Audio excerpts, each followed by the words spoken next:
start us.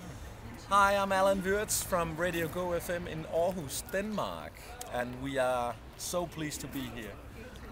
My name is Morten Bach, also from Go FM Denmark. And we're enjoying ourselves here at the International Radio Festival. Looking forward to our show Friday evening. Yeah, in fact, it's an evening show, but it's a morning show. I brought some clips from our morning show, and Morten has brought some Danish music so people can listen up how Danish music sounds. Exactly. Yeah. We wanted to take the opportunity to showcase some of the best Danish music right now.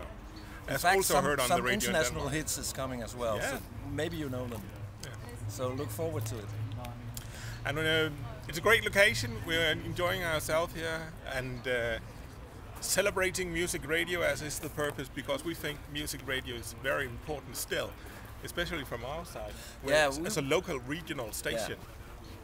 We think that there will always be a need for a local station because we are close to the listener and they can listen to us, how the traffic are, how the weather is going to be today, and we have local news and local hosts, so we are very close to the listener. I think we will survive.